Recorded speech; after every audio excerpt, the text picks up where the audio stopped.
Simulation games are great. You can be anything you want. You can be a game developer as in Game Dev Tycoon, or you can even see what it's like to be a Chinese kid like in Chinese Parents. 1000 Days to Escape puts you in the shoes of Earth's leader with one mission: save as many people as possible by getting them off planet Earth. Here is our 1000 Days to Escape review. 1000 Days to Escape is a space arcade simulator where life on planet Earth is going to disappear in 1000 days. Your job is to find other planets, see if those planets are habitable, make them livable for humans if they're not, and then send your humans to those planets. I'll be honest, when I first started playing 1000 Days to Escape, I really didn't like this game at all. When you start a game, you have the option to show some hints, and the hints do help you to guide you to how to play the game. It shows you how to explore planets and how to fill up your rocket and things like that. However, it doesn't really explain the whole gameplay as a whole. It explains the systems in the gameplay, but not the whole gameplay as a whole. So the first time that I was playing this game, the first run wasn't very good because I knew how to do the systems, but I didn't understand how they all fit together, and I just hated it. I didn't understand it the first time I played this game. Then after about halfway through my first run, maybe 3/4 of the way through my first run, I really discovered the main gameplay loop of this game. So what you have to do is you have to pick a planet to explore, find out what that planet needs in order to sustain life, send those things to the planet, and then send people to that planet. For example, you choose a planet that's close to yours. You fill up a rocket with fuel and stick a satellite in it, and then you send that rocket to explore that planet. After some time, you find out that that planet needs a few things to make sure that people can live on that planet. Maybe the climate isn't good on that planet, so you need to send a climate regulator. Or maybe the gravity isn't very good on that planet, so you need to send an item to solve the gravity problem. Maybe you need to send water. You need to send all types of things. So you need to fill your rocket up with fuel again, and fill your rocket up with all these things that the planet needs. And then if there's room, you can send some people on that rocket as well. Each thing that you put in your rocket takes up some of the weight capacity. So maybe you can't fit all the passengers on the first rocket because each planet has a population cap. So you might need to send one rocket to explore the planet to see what it needs, one rocket to send climate regulators, flora and fauna, water, and some people, and then you may need to send a third rocket to complete that certain planet, fill up the population on that planet. And it's here where the gameplay really starts to make sense. Right, so when you start a new game, you want to explore planets that are close to yours. But when you do so, you might find out that those planets aren't very good. So maybe you find a planet that's really close to yours that doesn't use a lot of fuel. But that planet needs a whole lot of work done before you can send people to it. Maybe it needs gravity, maybe it has gravity problems, climate problems, atmosphere problems. Maybe it takes a whole bunch to make that planet livable. So then you have a decision to make. Do you want to go for this planet and maybe send 3 rockets and spend a whole bunch of resources to fix the climate and fix the water, fauna, flora, things like that, fix the atmosphere? Spend a whole bunch of resources, maybe spend 3 trips with your rocket, a bunch of fuel to complete the population on that planet? Or do you want to go research another planet and see if that planet is easier to make it livable? So you have to make the decision. Do you want to decide on the planet you already know, or make a gamble and maybe you'll find another planet that is much easier for you? And so while you're doing all of these things, you are also getting resources for successful decisions that you make. For example, when you land on a new planet, you'll get like 100 resource of the currency. But if you can complete the population for a whole planet, you can colonize that planet, then you get like 3 or 4 times, maybe even more, the currency. but you might not be able to research the planet at all. Some of the planets have hostile inhabitants in that planet. So when you send your rocket off that satellite, they will destroy your rocket and your satellite, and you'll discover that that certain planet is hostile.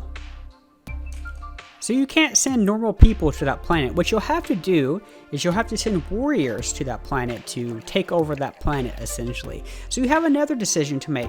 You can gamble and send warriors to a planet, which warriors take up more weight than regular population, so you can't send as many warriors as you could with the population. So you're kind of betting on, can you take over this planet? So you also have to fill up your rocket and then fill it up with warriors. So the issue is, can you fill up this rocket enough with fuel and warriors to take over that planet? And maybe that planet needs some an atmosphere, so you have to add some atmosphere regulator in your rocket. So you keep filling up your rocket and you have less space to fill it up with warriors. And you need to make that decision. Do you think you can take over this planet with X amount of warriors that you have? If you can't, you may need to wait until you upgrade your rocket so you can fit more warriors on there later. But if you can take over the hostile planet, you can get an upgrade to some of your equipment, which makes colonizing the other planets even easier. And so that's the core gameplay loop of 1000 Days to Escape. You're balancing all these different decisions, and it's a lot deeper than when you just first look at the game and start learning the systems of the game.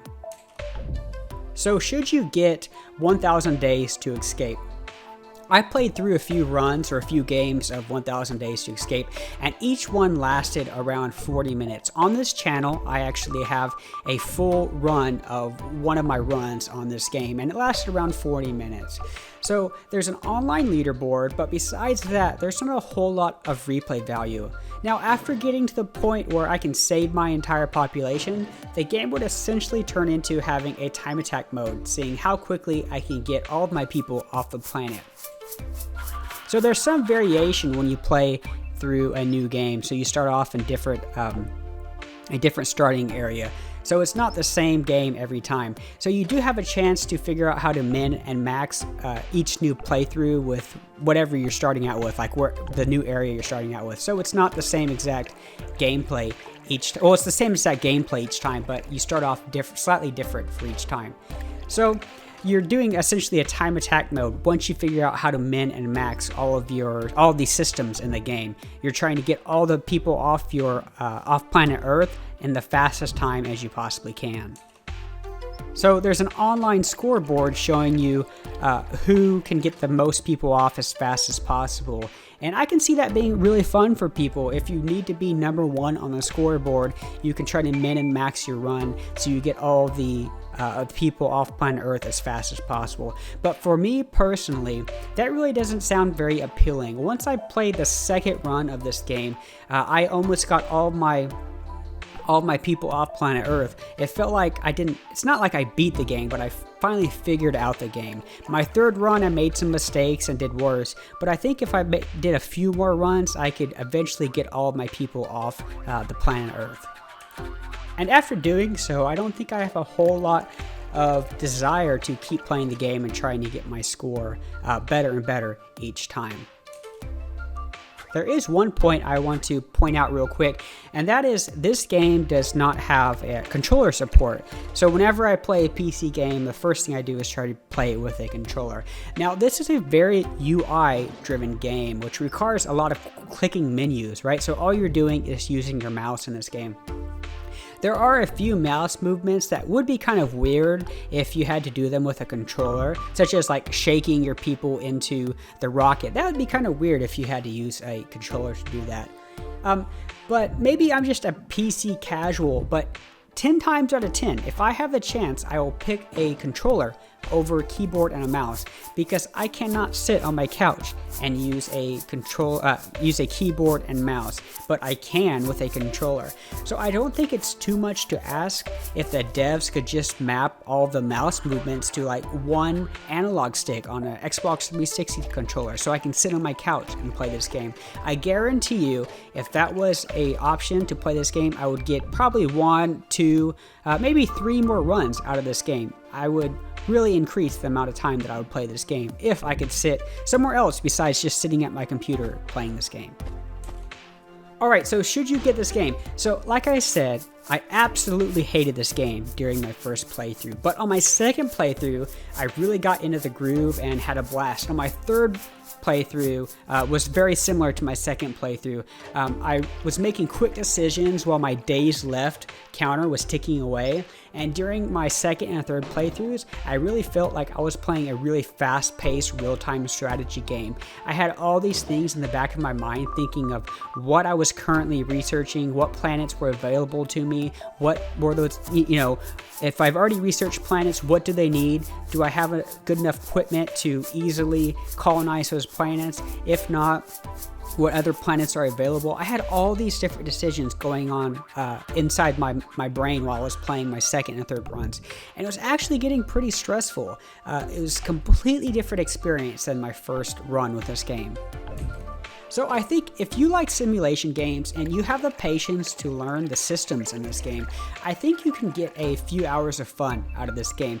So I've played around 3 runs so far, each one lasting around 40 minutes, and I might play 2, maybe 3 more. So I'll probably get around 3 hours out of this game. Now, if you're the type of person that really needs to be #1 on the leaderboard, and like I said, you want to keep beating your score each time, this might be a game that you can get a lot more hours out of. It may be a game that you maybe are bored on one day and you just have like 40 minutes to kill, you can pick up and do a run. So that might be good for people that really like that type of thing. Personally, for me, I like the gameplay, but I don't have the incentive to just go ahead and beat my score each time. If there were some more unlocks and some more things to do, I could probably come back to this game.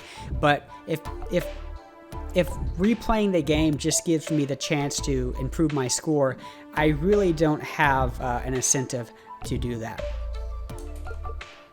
Alright guys, thank you for watching this review for 1000 Days to Escape.